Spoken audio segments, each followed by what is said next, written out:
Кыргызстанда коронавирус жугузуп алгандардын саны көбөйүүдө.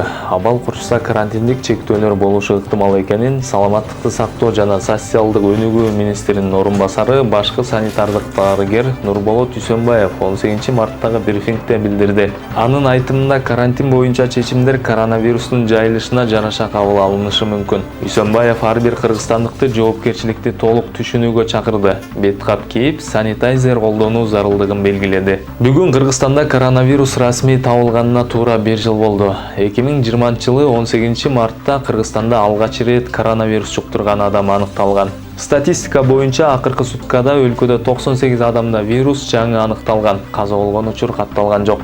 Министрликтин жаңы эсеби боюнча пандемия башталгандан 2020-жылдын март айынан тартып оорудан кайтыш болгондордун жалпы саны 1485 кишиге жетти.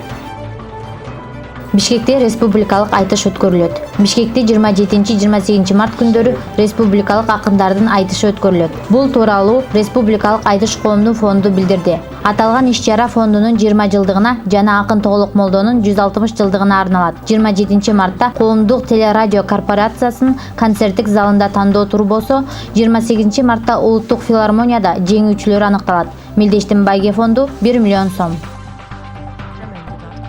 Кыргызстан мусулмандарынын муфтийлигине жана аалымдар кеңешине каттоо бүгүн жыйынтыкталды. Бул тууралуу Кыргызстан мусулмандарынын аалымдар кеңеши билдирди. Маалыматка караганда, аалымдар кеңешине мүчө болууга 75 талапкер документ тапшырды. Ал эми Кыргызстан мусулмандарынын Азирети муфтии кызмат ордуна 8 талапкер ат салышса, Борбордук текшерүү комиссиясынын төрагасынын кызмат ордуна 21 эсепчи катталды. Кыргызстандын муфтии болууга документ тапшырган аалым талапкерлердин тизмеси: 1. Нурбек Токтоголов, Сайдамир Жейналиев, Султанали Гапуров, Убайдулла Сарыбаев, Шукур Исмаилов, Шакир Маматов, Нематилла Жиянбеков, Ниязалы Арипов. Документтер иликтөөдөн өткөндөн кийин 29, 30, 31 март жана 1 апрель күндөрү каттоо жана аттестациялоо комиссиясынын талапкерлердин билим деңгээлин жана кесипкөйлүгүн текшерүү максатында сынак өткөрмөкчү.